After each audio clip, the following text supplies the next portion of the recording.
Hi hello ಎಲ್ಲರಿಗೂ ನಮಸ್ಕಾರ. Welcome back to Nayanakshi vlogs. ಎಲ್ಲರೂ ಹೇಗಿದ್ದೀರಾ? ಐ ಹೋಪ್ ಎಲ್ಲರೂ ಚೆನ್ನಾಗಿದ್ದೀರಾ ಅಂತ ಭಾವಿಸ್ತಾ ಇವತ್ತಿನ ವ್ಲಾಗ್ನ ಶುರು ಮಾಡೋಣ. ಇವತ್ತಿನ ವ್ಲಾಗ್ನಲ್ಲಿ ಡೈಲಿ ವ್ಲಾಗ್ ಆಗಿರುತ್ತೆ. ಹಾಗೆ ಈ ದೋಸೆ ಕಾಂಬಿನೇಷನಿಗೋಸ್ಕರ ಇವತ್ತು ನಾನು ಬೀಟ್ರೂಟ್ ಕುರ್ಮಾನ ಮಾಡ್ಕೊಂಡಿದ್ದೆ. ಆ ರೆಸಿಪಿನೂ ಕೂಡ ಶೇರ್ ಮಾಡ್ಕೊಳ್ತಾ ಇದ್ದೀನಿ. ವಿಡಿಯೋನ ಎಲ್ಲೂ ಕೂಡ ಸ್ಕಿಪ್ ಮಾಡದೆ ನೋಡ್ಕೊಳ್ತಾ ಇರಿ. ಹಾಗೆ ದೋಸೆ ಹಿಟ್ಟನ್ನ ನೋಡ್ತಿರ್ಬೋದು ಎಷ್ಟು ಚೆನ್ನಾಗಿ ಒದಗಿ ಬಂದಿದೆ ಅಂತ. ರಾತ್ರಿ ಸುಮಾರು 8:30 9 ಗಂಟೆ ಅನ್ನೋಷ್ಟರಲ್ಲಿ ನಾನು ರುಬ್ಬಿಟ್ಟಿದ್ದು. ಬೆಳಗ್ಗೆ 7 ಗಂಟೆ ಅನ್ನೋಷ್ಟರಲ್ಲೇ ತುಂಬ ಚೆನ್ನಾಗಿ ಒದಗಿ ಬಂದಿತ್ತು ಅಂತ ಹೇಳ್ಬೋದು. ಈ ದೋಸೆ ಬ್ಯಾಟರ್ನ ನಾನು ಯಾವ ರೀತಿ ಪ್ರಿಪೇರ್ ಮಾಡ್ತೀನಿ ಅನ್ನೋದನ್ನ ನೆಕ್ಸ್ಟ್ ವ್ಲಾಗ್ನಲ್ಲಿ ತಿಳಿಸ್ಕೊಡ್ತೀನಿ. ದೋಸೆ ಮಾತ್ರ ತುಂಬಾ ಚೆನ್ನಾಗಿ ಬರುತ್ತೆ. ಯಾವುದೇ ಥರ ತವಕ್ಕಾಗಲಿ ಅಂಟೋದಿಲ್ಲ. ಎಷ್ಟು ತೆಳುವಾಗಿ ಬೇಕಾದರೂ ಈ ದೋಸೆ ಹಿಟ್ಟನ್ನ ಪ್ರಿಪೇರ್ ಮಾಡ್ಕೋಬೋದು. ದೋಸೆ ಹಿಟ್ಟು ಸೈಡೆಲ್ಲ ಚೆಲ್ಲಿತ್ತಲ್ಲ, ಹಾಗಾಗಿ ಸ್ವಲ್ಪ ಒಂದು ಪಾತ್ರೆಗೆ ಎತ್ತಿಟ್ಟು ಸ್ವಲ್ಪ ಉಪ್ಪನ್ನ ಹಾಕಿ ಚೆನ್ನಾಗಿ ಮಿಕ್ಸ್ ಮಾಡಿಕೊಂಡು ಒಂದು 5 ನಿಮಿಷ ಬಿಟ್ಟು ದೋಸೆನ ಮಾಡ್ಕೊಳ್ತಿದ್ದೀನಿ. ಯಾವುದೇ ಥರ ಸೋಡಾನ ಬಳಸ್ಕೊಂಡಿಲ್ಲ ಇಲ್ಲಿ ನಾನು. ದೋಸೆನ ಕೂಡ ಹಂಚ ಮೇಲೆ ಮಾಡಿ ತೋರಿಸ್ತಾ ಇದ್ದೀನಿ. ನೋಡ್ತಿರ್ಬೋದು ಎಷ್ಟು ತೆಳುವಾಗಿ ಬಂದಿದೆ ಅಂತ. ಇದು ಫಸ್ಟ್ ದೋಸೆ ಆಗಿರೋದ್ರಿಂದ ಸ್ವಲ್ಪ ಕೆಳಗೆ ಕಿತ್ತೋಯ್ತು ಅಷ್ಟೇ. ತುಂಬಾ ಚೆನ್ನಾಗಿ ಬರುತ್ತೆ ಅಂತ ಹೇಳ್ಬೋದು. ಅದರಲ್ಲೂ ಬಿಸಿ ಬಿಸಿಯಾಗಿ ಒಬ್ಬರು ಮಾಡಿಕೊಡ್ತಾ ಒಬ್ಬರು ತಿಂತಾ ಇದ್ದರೆ ಇನ್ನೂ ಸಖತ್ ಟೇಸ್ಟಿಯಾಗಿರುತ್ತೆ ಅಂತ ಹೇಳ್ಬೋದು.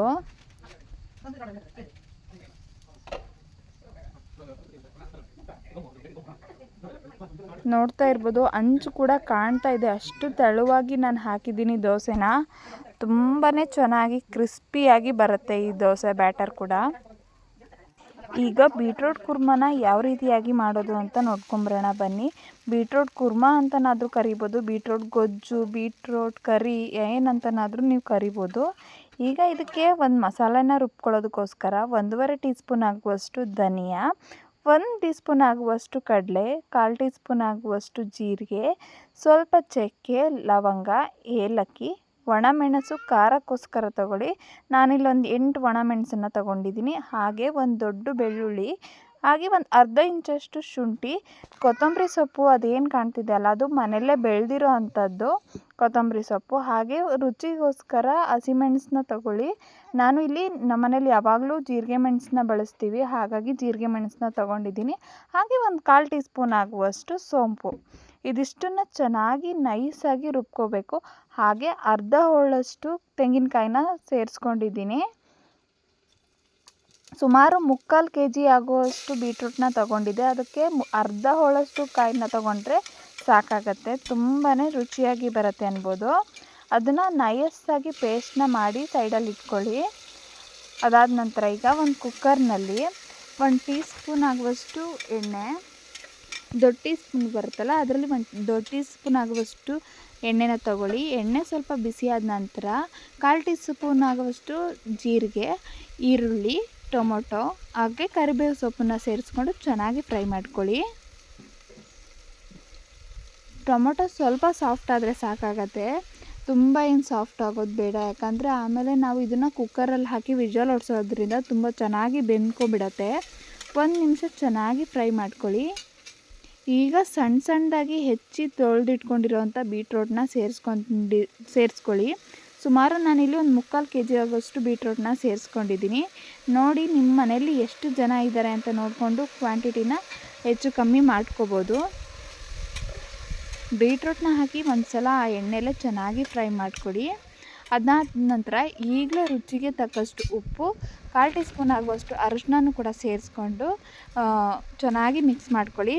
ನಾನಿಲ್ಲಿ ಕಲ್ಲುಪ್ಪನ್ನ ಸೇರಿಸ್ಕೊಂಡಿದ್ದೀನಿ, ಕೈಯಲ್ಲೇ ಹಾಕಿದ್ದೀನಿ. ಯಾಕಂದರೆ ಸ್ಪೂನಲ್ಲೆಲ್ಲ ಹಾಕಿದ್ರೆ ಅಂದಾಜು ಗೊತ್ತಾಗಲ್ಲ ಅಂತ ಹೇಳಿ ಕೈಯಲ್ಲೇ ಕಂಫರ್ಟಬಲ್ ಇರೋದ್ರಿಂದ ಕೈಯಲ್ಲೇ ಹಾಕ್ಕೊಂಡಿದ್ದೀನಿ. ಹಾಕಿ ಚೆನ್ನಾಗಿ ಒಮ್ಮೆ ಮಿಕ್ಸ್ ಮಾಡಿ.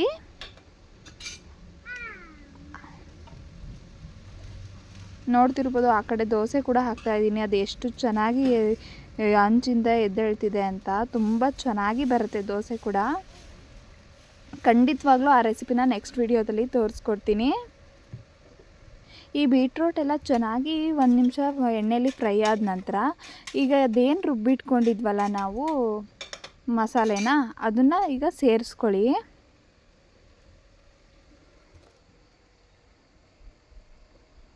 ಅಕಸ್ಮಾತ್ ನಿಮಗೆ ಒಣಮೆಣಸು ಬೇಡ, ನಾನು ಹಸಿಮೆಣಸಲ್ಲೇ ಮಾಡ್ಕೊಳ್ತೀನಿ ಅಂದರೆ ಹಸಿಮೆಣಸಿನಲ್ಲೇ ಸೇರಿಸ್ಕೋಬೋದು ನೀವು. ಇಲ್ಲಿ ಒಣಮೆಣಸು ಮತ್ತು ಹಸಿಮೆಣಸು ಎರಡನ್ನೂ ಬ್ಯಾಲೆನ್ಸ್ ಮಾಡಿ ಹಾಕಿದ್ರೆ ಟೇಸ್ಟು ತುಂಬಾ ಚೆನ್ನಾಗಿ ಬರುತ್ತೆ. ಹಾಗಾಗಿ ಇಲ್ಲಿ ಎರಡನ್ನೂ ಸೇರಿಸ್ಕೊಂಡಿದ್ದೀನಿ ನಾನು. ಖಾರನ ನೋಡಿ ಸೇರಿಸ್ಕೊಳ್ಳಿ, ಯಾಕಂದರೆ ಒಣಮೆಣಸು ಕೂಡ ಹಾಕ್ಕೊಂಡಿರ್ತೀವಿ, ಹಸಿಮೆಣಸು ಕೂಡ ಹಾಕ್ಕೊಂಡಿರ್ತೀವಿ. ನೋಡಿ ಖಾರಕ್ಕೆ ನೋಡಿ ಸೇರಿಸ್ಕೊಳ್ಳಿ. ಈಗ ಮಸಾಲಾನ ಹಾಕಿ ನಿಮಗೆ ಚೆನ್ನಾಗಿ ಮಿಕ್ಸ್ ಮಾಡ್ಕೊಂಡ ನಂತರ ಗೊಜ್ಜು ನಿಮಗೆ ಯಾವ ರೀತಿಯಾಗಿ ಬೇಕು ನೋಡಿಕೊಂಡು ನೀರನ್ನ ಸೇರಿಸ್ಕೊಳ್ಳಿ. ಗಟ್ಟಿಯಾಗಿ ಬೇಕು ಅಂದರೆ ಸ್ವಲ್ಪ ಸೇರಿಸ್ಕೊಳ್ಳಿ, ತೆಳುವಾಗಿ ಬೇಕು ಅಂದರೆ ಜಾಸ್ತಿ ಸೇರಿಸ್ಕೊಳ್ಳಿ. ನಾನಿಲ್ಲಿ 1/4 ಕಪ್ ಆಗೋಷ್ಟು ನೀರನ್ನ ಸೇರಿಸ್ಕೊಂಡು ಚೆನ್ನಾಗಿ ಮಿಕ್ಸ್ ಮಾಡಿ ಕುಕ್ಕರ್ ವಿಷಲ್ನ 2 ವಿಷಲ್ನ ಬರ್ಸ್ಕೊಂಡಿದ್ದೀನಿ. ಸಾಕಾಗತ್ತೆ 2 ವಿಷಲ್ಲು, ಯಾಕಂದರೆ ಬೀಟ್ರೋಟ್ ಆಗಿರೋದ್ರಿಂದ ಬೇಗ ಬೆಂದ್ಕೊಬಿಡತ್ತೆ ಕುಕ್ಕರಲ್ಲಿ ಬೇಯಿಸೋದಲ್ವ. ನೋಡ್ತಿರ್ಬೋದು ಎಷ್ಟು ಚೆನ್ನಾಗಿ ಬಂದಿದೆ ಅಂತ. ತುಂಬಾ ರುಚಿಯಾಗಿ ಬರುತ್ತೆ ಅಂತ ಹೇಳ್ಬೋದು ಈ ಬೀಟ್ರೋಟ್ ಪಲ್ಯ. ನೀವು ಕೂಡ ಮನೇಲಿ ಒಮ್ಮೆ ಟ್ರೈ ಮಾಡಿ ಹೇಗೆ ಬಂತು ಅಂತ ಕಮೆಂಟ್ ಬಾಕ್ಸಲ್ಲಿ ಕಮೆಂಟ್ ಮಾಡಿ. ಈಗ ಎಲ್ಲರಿಗೂ ತಿಂಡಿ ಹಾಕ್ಕೊಟ್ಟು ನಾನು ಕೂಡ ತಿಂಡಿ ತಿಂತಾಯಿದ್ದೀನಿ. ತಿಂಡಿ ಎಲ್ಲ ಮುಗಿಸ್ಕೊಂಡು ಮನೆ ಕೆಲಸನೆಲ್ಲ ಮಾಡಿ ಹಾಗೆ ಮಧ್ಯಾಹ್ನ ಹಾಗೆ ಹೋಯಿತು. ಊಟ ಕೂಡ ಮಾಡಿದ್ದಾಯಿತು. ಈಗ ಹಾಗೆ ಮಧ್ಯಾಹ್ನ ಒಂದು 3 ಗಂಟೆ ಅನಿಸುತ್ತೆ. ಯಾವ ರೀತಿ ಆಗಿದೆ ಅಂತ ನೋಡ್ತಿರ್ಬೋದು ವೆದರು. ಈಗ ಯಾವ ಟೈಮಲ್ಲಿ ಮಳೆ ಬರುತ್ತೆ, ಯಾವ ಟೈಮಲ್ಲಿ ಬಿಸಿಲಿರುತ್ತೆ ಅಂತ ಹೇಳೋದಕ್ಕಾಗೋದೇ ಇಲ್ಲ. ತುಂಬ ಜೋರು ಗಾಳಿ ಬರ್ತಾಯಿತ್ತು. ಹಾಗೆ ಒಂದು 5 ನಿಮಿಷ ನೋಡ್ತಾ ನೋಡ್ತಾ ಮಳೆ ಕೂಡ ಬಂದೇ ಬಿಟ್ಟು.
ಮಳೆ ಬಂದಿದ್ದೆ 1 ಗಂಟೆ 1:30 ಗಂಟೆ ಅನಿಸುತ್ತೆ. ಆದರೆ ಎಷ್ಟು ಜೋರಾಗಿ ಬಂತು ಅಂದರೆ ತುಂಬಾ ಜೋರಾಗಿ ಬಂತು ಮಳೆ. ನಮ್ಮ ಪಕ್ಕದಲ್ಲಿ ಒಂದು ಸಣ್ಣದಾಗಿ ಹಳ್ಳ ಕೂಡ ಹರಿಯುತ್ತೆ, ಅದು ಕೂಡ ತುಂಬಿ ಹರಿತಿತ್ತು. ಅಷ್ಟು ಜೋರಾಗಿ ಮಳೆ ಬಂತು ಅಂತ ಹೇಳ್ಬೋದು. ಆದರೆ ಈಗ ಏನಾಗುತ್ತೆ ಅಂದರೆ ಬೆಳಗ್ಗೆ ಅಷ್ಟು ಉರಿ ಬಿಸಿಲಿರುತ್ತೆ, ಮಧ್ಯಾಹ್ನ ಅನ್ನೋಷ್ಟರಲ್ಲಿ ಮಳೆ ಬರುತ್ತೆ ಅಷ್ಟು ಜೋರಾಗಿ. ರಾತ್ರಿ ಆದರೆ ಈ ಸೆಕೆ ಕೂಡ ಸ್ಟಾರ್ಟ್ ಆಗಿಬಿಡುತ್ತೆ. ಮಳೆ ಬಂದರೂ ಕೂಡ ಸೆಕೆ ಅಂತ ತುಂಬಾ ಅನಿಸ್ತಾ ಇರುತ್ತೆ. ಯಾರು ಏನೋ ಅಂದ್ಕೋಬೇಡಿ, ಕೋಳಿ ಕೂಡ ಕೂಗ್ತಾ ಇದೆ ಸೈಡಲ್ಲಿ. ಕೋಳಿನ ಸಾಕೊಂಡಿದ್ದೀವಲ್ಲ, ಹಾಗಾಗಿ ಕೋಳಿ ಯಾವಾಗಲೂ ಕೂಗ್ತಾನೆ ಇರುತ್ತೆ. ವಾಯ್ಸ್ ಓವರ್ ಕೊಡೋಕ್ಕೂ ಆಗೋದಿಲ್ಲ. ನೈಟು ಊಟಕ್ಕೋಸ್ಕರ ತರಕಾರಿ ಸಾಂಬಾರು ಇತ್ತು, ಬಟ್ ನೆಂಚ್ಕೊಳ್ಳೋದಕ್ಕೆ ಏನಾದರೂ ಖಾರವಾಗಿ ಬೇಕು ಅಂತ ಹೇಳಿ ಎಗ್ ಕರಿನ ಮಾಡೋಣ ಅಂಥೇಳಿ ರೆಡಿ ಮಾಡ್ಕೊಳ್ತಿದ್ದೆ. ಫಸ್ಟು ಒಂದು ಪಾತ್ರೆಗೆ 4 ಮೊಟ್ಟೆನ ಹಾಕಿ ಚೆನ್ನಾಗಿ ಬೇಯಿಸ್ಕೊಳ್ಳಿ. ಬೇಯೋ ಅಷ್ಟರಲ್ಲಿ ಇಲ್ಲಿ ಅದಕ್ಕೆ ಬೇಕಾಗಿರೋ ಒಗ್ಗರಣೆಗೆ ಬೇಕಾಗಿರೋಂಥ ಈರುಳ್ಳಿ, ಟೊಮೊಟೊ, ಕರಿಬೇವು ಸೊಪ್ಪು, ಹಸಿಮೆಣಸನ್ನ ಸಣ್ಣದಾಗಿ ಹೆಚ್ಕೊಳ್ಳಿ. ನಾನಿಲ್ಲಿ ಹಸಿಮೆಣಸಿಗೆ ಖಾಲಿ ಆಗಿತ್ತು ಅಂತ ಹೇಳಿ ಸ್ಕಿಪ್ ಮಾಡ್ಕೊಂಡಿದ್ದೀನಿ. ಇಲ್ಲ ಅಂದರೂ ಏನು ತೊಂದರೆ ಇಲ್ಲ, ಇದ್ದರೆ ಹಾಕ್ಕೊಳ್ಳಿ, ಇಲ್ಲಾಂದರೆ ಬೇಡ. ಇಲ್ಲಿ ಸಣ್ಣದು 2 ಈರುಳ್ಳಿ, ಸಣ್ಣ 2 ಟೊಮೊಟೊನ ತೊಗೊಂಡಿದ್ದೀನಿ. ದೊಡ್ಡ ಗಾತ್ರದಾದರೆ ಒಂದೊಂದೇ ತೊಗೊಳ್ಳಿ. ಇಲ್ಲಿ ಸಣ್ಣದಾಗಿರೋದ್ರಿಂದ 2 ತೊಗೊಂಡಿದ್ದೀನಿ. ಇದನ್ನೆಲ್ಲ ಚೆನ್ನಾಗಿ ಕಟ್ ಮಾಡಿ ಸೇರಿಸ್ಕೊಂಡ ನಂತರ ಚೆನ್ನಾಗಿ ಕಟ್ ಮಾಡಿ ಸೈಡಲ್ಲಿ ಇಟ್ಕೊಳ್ಳಿ. ಅಷ್ಟರಲ್ಲಿ ಇದೆಲ್ಲ ಹೆಚ್ಚಿ ರೆಡಿ ಮಾಡೋಷ್ಟರಲ್ಲಿ ಮೊಟ್ಟೆ ಕೂಡ ಬೆಂದೋಗ್ಬಿಟ್ಟಿರುತ್ತೆ. ಸಿಪ್ಪೆನ ತೆಗೆದು ಸೈಡಲ್ಲಿ ಇಟ್ಕೊಳ್ಳಿ. ಅದನ್ನು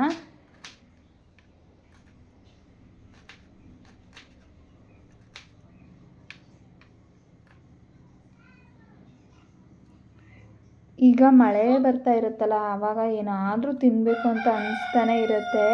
ಅದರಲ್ಲೂ ನಾನ್ ವೆಜ್ ಏನಾದರೂ ಜಾಸ್ತಿ ತಿನ್ಬೇಕು ಅನಿಸ್ತಿರುತ್ತೆ. ನಾನ್ ವೆಜ್ ಅವರಿಗೆ ನಮಗೂ ಹಾಗೆ ಅನಿಸ್ತಿರುತ್ತೆ. ಅದರಲ್ಲೂ ನನ್ನ ಹಸ್ಬೆಂಡು ನಾನ್ ವೆಜ್ ಇಲ್ಲದೆ ಇರೋದೇ ಇಲ್ಲ ಅಂತ ಹೇಳ್ಬೋದು. ತುಂಬಾ ಇಷ್ಟ ಅವರಿಗೆ ನಾನ್ ವೆಜ್ ಅಂದರೆ. ಏನಾದರೂ ಒಂದು ಸಿಂಪಲ್ ಆಗಾದರೂ ಎಗ್ಗಲ್ಲಿ ಅಥವಾ ಚಿಕನಲ್ಲಿ ಏನಾದರೂ ಮಾಡಿಕೊಡು ಅಂತ ಕೇಳ್ತಾನೆ ಇರ್ತಾರೆ.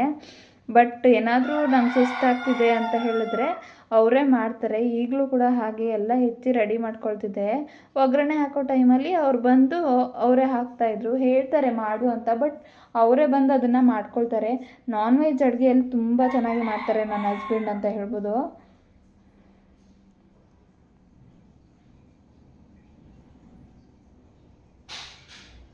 ನಾನ್ ವೆಜ್ ಎಲ್ಲ ತಂದರೆ ಸ್ವಲ್ಪ ನನ್ನ ಹಸ್ಬೆಂಡೇ ಸ್ವಲ್ಪ ಜಾಸ್ತಿ ಅಡುಗೆ ಮಾಡ್ತಾರೆ. ಅವ್ರು ಎಷ್ಟೇ ಕೆಲ್ಸಕ್ಕೆ ಹೋಗಿ ಬಂದು ಸುಸ್ತಾಗಿದ್ರೂ ಪರವಾಗಿಲ್ಲ, ಅವರೇ ಮಾಡ್ತಾರೆ. ಅದೇನೋ ಗೊತ್ತಿಲ್ಲ, ಅವ್ರಿಗೆ ತುಂಬ ಇಷ್ಟ ನಾನ್ ವೆಜ್ ಅಡುಗೆ ಮಾಡೋದು ಅಂತ ಹೇಳಿದ್ರೆ. ತರಕಾರಿ ಏನು ಅಷ್ಟಾಗಿ ಇಷ್ಟಪಡೋದಿಲ್ಲ ಅವರು ಅಡುಗೆ ಮಾಡಲಿಕ್ಕೆ. ತಿಳಿ ಸಾಂಬಾರೊಂದು ಮಾಡ್ತಾರೆ. ಅದು ಬಿಟ್ಟರೆ ಇನ್ನು ಚಿಕನ್ನು, ಮಟನ್ನು, ನೀವು ಮೊಟ್ಟೆ, ಬೋಟಿ ಯಾವ್ದು ಕೊಟ್ಟರು ಅವರು ತುಂಬ ರುಚಿಯಾಗಿ ಮಾಡ್ತಾರೆ ಅನ್ಬೋದು. ಮತ್ತು ಅವ್ರ ಅಡುಗೆ ಎಲ್ಲ ಬೇಗ ನಮ್ಮ ಥರ ಎಲ್ಲ ಲೇಟೆಲ್ಲ ಮಾಡಲ್ಲ, ಕ್ವಿಕ್ಕಾಗಿ ಮಾಡಿಬಿಡ್ತಾರೆ. ಎಷ್ಟು ಬೇಗ ಅಂತ ಹೇಳಿದ್ರೆ ಒಂದು 10 ನಿಮಿಷದಲ್ಲೆಲ್ಲ ಅಡುಗೆ ರೆಡಿ ಮಾಡಿಬಿಡ್ತಾರೆ ಆ ಥರ. ಆದರೆ ಅದು 10 ನಿಮಿಷದಲ್ಲಿ ನಾವು 1 ಗಂಟೆ ಆಗುವಷ್ಟು ಕೆಲಸನ ಮಾಡಿಕೊಟ್ಟಿರ್ತಾರೆ ಅಡುಗೆ ಮನೆಯಲ್ಲಿ.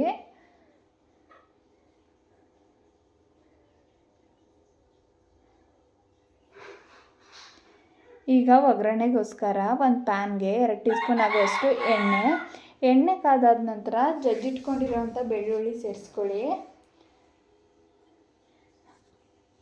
ಬೆಳ್ಳುಳ್ಳಿ ಸ್ವಲ್ಪ ಫ್ರೈ ಆದ ನಂತರ ಕರಿಬೇವು ಸೊಪ್ಪು, ಈರುಳ್ಳಿನ ಸೇರಿಸ್ಕೊಂಡು ಸ್ವಲ್ಪ ಫ್ರೈ ಮಾಡ್ಕೊಳ್ಳಿ. ಶುಂಠಿ ಬೆಳ್ಳುಳ್ಳಿ ಪೇಸ್ಟ್ ಕೂಡ ಹಾಕೋಬೋದು, ಆದರೆ ಇದಕ್ಕೆ ಜಜ್ಜಿರೋವಂಥ ಬೆಳ್ಳುಳ್ಳಿನ ಸೇರಿಸ್ಕೊಂಡ್ರೇ ರುಚಿಯಾಗಿ ಬರೋದು. ಹಾಗಾಗಿ ಜಜ್ಜಿಟ್ಕೊಂಡಿರೋ ಬೆಳ್ಳುಳ್ಳಿನ ಸೇರಿಸ್ಕೊಂಡಿದ್ದೀನಿ. ಈರುಳ್ಳಿ ಸ್ವಲ್ಪ ಫ್ರೈ ಆದ ನಂತರ ಟೊಮೊಟೊನ ಹಾಕಿ ಸ್ವಲ್ಪ ಹೊತ್ತು ಫ್ರೈ ಮಾಡ್ಕೊಳ್ಳಿ. 1 ನಿಮಿಷ ಫ್ರೈ ಮಾಡಿಕೊಂಡ್ರೆ ಸಾಕಾಗತ್ತೆ.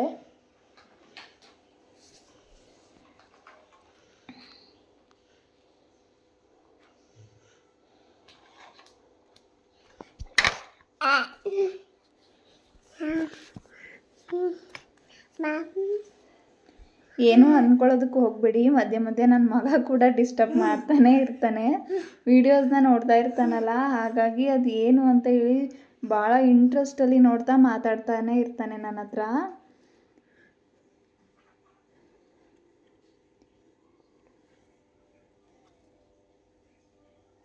ಅಮ್ಮ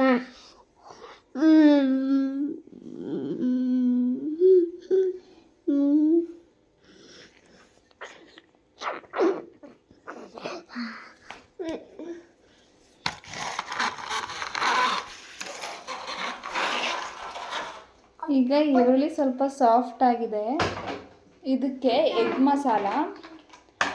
ಮಸಾಲ ರೆಡಿಮೇಡ್ ಪೌಡರ್ ಸಿಗುತ್ತೆ ಅಂಗಡಿಗಳಲ್ಲಿ. ಎಗ್ ಮಸಾಲಾನ ಸೇರಿಸ್ಕೊಳ್ಳಿ. ಅರ್ಧ ಪ್ಯಾಕೆಟ್ ಹಾಕಿದ್ರೆ ಸಾಕಾಗತ್ತೆ, ತುಂಬ ಏನು ಬೇಡ, 1 ಸ್ಪೂನ್ ಆದರೆ ಸಾಕು. ಖಾರಕ್ಕೋಸ್ಕರ ನಾನು ಇಲ್ಲಿ 1 ಸ್ಪೂನ್ ಆಗುವಷ್ಟು ಖಾರದ ಪುಡಿನ ಸೇರಿಸ್ಕೊಂಡಿದ್ದೀನಿ. ಯಾಕಂದರೆ ಹಸಿಮೆಣಸಿನ್ಕಾಯಿ ಖಾಲಿಯಾಗಿ ಹೋಗಿತ್ತಲ್ಲ, ಹಾಗಾಗಿ ಖಾರದ ಪುಡಿನ ಸೇರಿಸ್ಕೊಂಡಿದ್ದೀನಿ. ಹಸಿಮೆಣಸಿನ್ಕಾಯಿ ಇದ್ದರೆ ಹಸಿಮೆಣಸಿನ್ಕಾಯಿನೇ ಸೇರಿಸ್ಕೊಳ್ಳಿ, ಆವಾಗ ಖಾರದ ಪುಡಿ ಅವಶ್ಯಕತೆ ಏನೂ ಇರೋದಿಲ್ಲ. ಎಗ್ ಮಸಾಲ ಮತ್ತು ಖಾರದ ಪುಡಿ, ಸ್ವಲ್ಪ ರುಚಿಗೆ ತಕ್ಕಷ್ಟು ಉಪ್ಪು, 1/4 ಟೀ ಸ್ಪೂನ್ ಆಗುವಷ್ಟು ಅರಿಶಿನ ಸೇರಿಸಿ ಚೆನ್ನಾಗಿ ಮಿಕ್ಸ್ ಮಾಡಿಕೊಂಡು 1 ಲೋಟ ಆಗುವಷ್ಟು ನೀರನ್ನ ಸೇರಿಸ್ಕೊಂಡಿದ್ದೀನಿ. ಆ ಮಸಾಲೆದು ಸ್ವಲ್ಪ ಹಸಿ ವಾಸನೆ ಹೋಗಬೇಕು, ಆ ನೀರು ಕೂಡ ಸ್ವಲ್ಪ ಕಮ್ಮಿ ಆಗಬೇಕು. ಅಲ್ಲಿವರೆಗೂ ಒಂದು 2 ರಿಂದ 3 ನಿಮಿಷ ಚೆನ್ನಾಗಿ ಕುದಿಸ್ಕೊಳ್ಳಿ.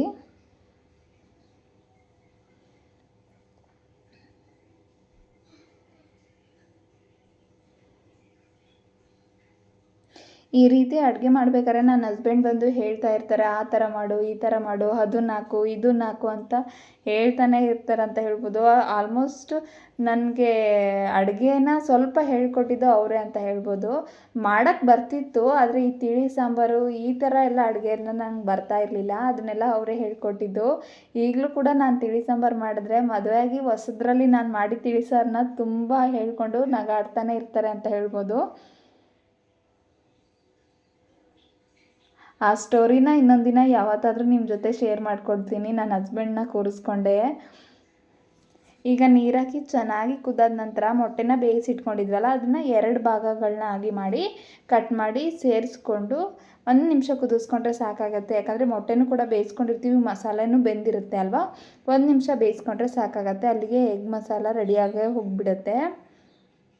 ಇದಕ್ಕೆ ನಿಂಬೆಹಣ್ಣು ಏನು ಹಿಂಡ್ಕೊಳ್ಳೋ ಅವಶ್ಯಕತೆ ಇಲ್ಲ, ಟೊಮೊಟೊ ಹಾಕಿರ್ತೀವಲ್ಲ, ನಿಂಬೆಹಣ್ಣೇನು ಬೇಡ. ಇಷ್ಟೇ ಫ್ರೆಂಡ್ಸ್, ಇವತ್ತಿನ ವ್ಲಾಗ್ನ ಇಲ್ಲಿಗೆ ಎಂಡ್ ಮಾಡ್ತಾ ಇದ್ದೀನಿ. ನಾಳೆ ಮತ್ತೊಂದು ಹೊಸ ವಿಡಿಯೋದೊಂದಿಗೆ ಮತ್ತೆ ಸಿಗ್ತೀನಿ ಅಂತ ಹೇಳ್ತಾ, ಇನ್ನೂ ಯಾರೆಲ್ಲ ನನ್ನ ಚಾನಲ್ನ ಸಬ್ಸ್ಕ್ರೈಬ್ ಮಾಡ್ಕೊಂಡಿಲ್ವೋ ಪ್ಲೀಸ್ ಬೇಗ ಹೋಗಿ ಸಬ್ಸ್ಕ್ರೈಬ್ ಮಾಡ್ಕೊಳ್ಳಿ. ಹಾಗೆ ಪಕ್ಕದಲ್ಲಿರೋ ಬೆಲ್ ಐಕಾನ್ ಕೂಡ ಪ್ರೆಸ್ ಮಾಡಿ. ನಾ ಹಾಕೋ ಪ್ರತಿ ವಿಡಿಯೋ ಕೂಡ ನೋಟಿಫಿಕೇಷನಲ್ಲಿ ಬರುತ್ತೆ. ಹಾಗಾಗಿ ನಾ ಹಾಕೋ ವಿಡಿಯೋ ಮೊದಲು ನೀವೇ ನೋಡ್ಬೋದು. ಈ ವಿಡಿಯೋ ಇಷ್ಟ ಆಗಿದ್ದರೆ ಪ್ಲೀಸ್ ಒಂದು ಲೈಕ್ ಮಾಡಿ, ಹಾಗೆ ಕಮೆಂಟ್ ಮಾಡಿ, ಹಾಗೆ ನಿಮ್ಮ ಫ್ರೆಂಡ್ಸ್ ಆ್ಯಂಡ್ ಫ್ಯಾಮಿಲಿಗೂ ಕೂಡ ಶೇರ್ ಮಾಡಿ. ಟೇಕ್ ಕೇರ್, ಬಾಯ್.